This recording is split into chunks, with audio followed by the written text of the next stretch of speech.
இன்னைக்கான வீடியோல நம்ம ரொம்பவே ஹெல்த்தியான டிஷ் தான் பார்க்க போறோம். ஆமா, கீரை வெரைட்டிஸ் தான் பார்க்க போறோம். என்ன கீரைனா இது மணத்தக்காளி கீரை. இது ரொம்பவே உடம்புக்கு ரொம்பவே ஹெல்ப்ஃபுல்லா இருக்குங்க. நம்ம கீரைனாலே நம்ம உடம்புக்கு ரொம்ப நல்லது. அதுவும் மணத்தக்காளி கீரை ரொம்பவே டைஜஷன்ல இருந்து எல்லாத்துக்குமே ரொம்ப நல்லது. கண்டிப்பா நீங்க இது குட்டீஸ்லேருந்து எல்லாருக்குமே கொடுங்க.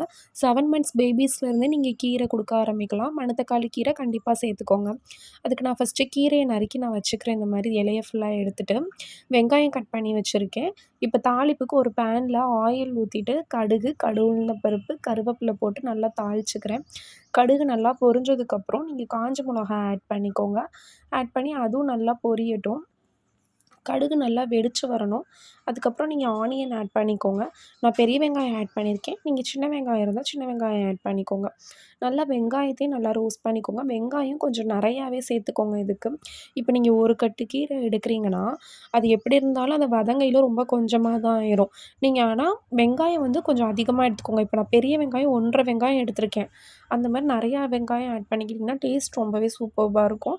கடலைப்பருப்பும் கொஞ்சம் கடுகை விட கடலைப்பருப்பு கொஞ்சம் அதிகமாக போட்டுக்கோங்க. போட்டு இப்போ நல்லா ஃப்ரை பண்ணிக்கோங்க. ஆனியன் வந்து நல்லா ஃப்ரை ஆகணும். அதாவது கருகிறவும் கூடாது. அதுக்காட்டி ஃப்ரை ஆகாமலும் இருக்கக்கூடாது. இந்த மாதிரி பக்குவத்துக்கு ஆனியன் நல்லா ஃப்ரை ஆயிக்கணும். இந்த மாதிரி நல்லா ஃப்ரை ஆனதுக்கப்புறம் நல்லா கீரையை நல்லா வாஷ் பண்ணி எடுத்துக்கோங்க. இது வந்து நாள் வாங்கின கீரை என்னால் வைக்க முடியலை. அதனால் இன்றைக்கி நான் வைக்கிறேன். ஸோ நீங்கள் வந்து அன்னைக்கே வாங்கி ஃப்ரெஷ்ஷாக வச்சிங்கன்னா ரொம்பவே நல்லது. இப்போ கீரையை நல்லா வாஷ் பண்ணிவிட்டு குட்டி குட்டியாக கையிலேயே சும்மா பிச்சு போட்டுக்கோங்க. ஏன்னா அது நல்லா வதங்கிரும். நல்லா பிச்சு போட்டுட்டு இந்த மாதிரி வதக்கி விட்டுக்கோங்க. இந்த கீரை சீக்கிரமாகவே வதங்கிரும். ஒரு 5 நிமிஷம் நீங்கள் அந்த ஆயில்லே வதக்குங்க. வதக்கும்போதே நான் இப்போ 2 கல் உப்பு போட்டிருக்கேன். கீரை நல்லா இந்த ஆயில்லே நல்லா வதங்கட்டும். ஒரு 2 நிமிஷத்துக்கு நல்லா வதக்கி விட்டதுக்கப்புறம் நம்ம கொஞ்சமாக அந்த கீரை வேகிற அளவுக்கு நம்ம தண்ணி ஆட் பண்ணிக்கலாம். கீரையை வதக்கிட்டு நீங்கள் தண்ணி ஊற்றுனீங்கன்னா டேஸ்ட் இன்னுமே ரொம்ப நல்லாயிருக்கும்.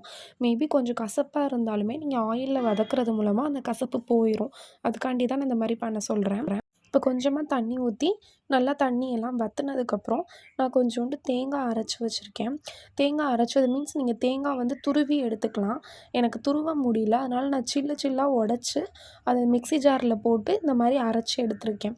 துருவுறது வந்து எனக்கு ரொம்ப டைம் ஆகும் அப்படிங்கிறதுனால நான் இந்த மாதிரி பண்ணியிருக்கேன். இல்லாட்டி நீங்கள் தேங்காய் சில்லாக எடுத்துகிட்டு காய் சீவுறதுல கூட நீங்கள் சீவி எடுத்துக்கலாம். இல்லாட்டி என்ன மாதிரி தண்ணி ஊற்றாமல் மிக்சியில் போட்டு அரைச்சிங்கன்னா தேங்காய் துருவையில் எப்படி இருக்கும் அந்த மாதிரியே வந்துடும். இந்த மாதிரி துருவின தேங்காவை சேர்த்து நல்லா கிளறி விட்டு அடுப்பை லோ ஃப்ளேமில் ஒரு 2 மினிட்ஸ் வச்சு இறக்குனீங்கன்னா ரொம்பவே டேஸ்டி அண்ட் ஹெல்த்தியான மணத்தக்காளி கீரை ரெடி ஆயிடுச்சு. கண்டிப்பாக வீட்டாச்சும் சேர்த்துக்கோங்க. டெய்லியும் ஏதாச்சும் ஒரு கீரை சாப்பிட்ற மாதிரி பார்த்துக்கோங்க. நம்ம உடம்புக்கு அது ரொம்பவே நல்லது. ரொம்பவே ஈஸி அண்ட் டேஸ்டியான கீரை ரெடி ஆயிடுச்சு. கண்டிப்பாக வீட்டில் ட்ரை பண்ணி பாருங்கள். தேங்க்யூ.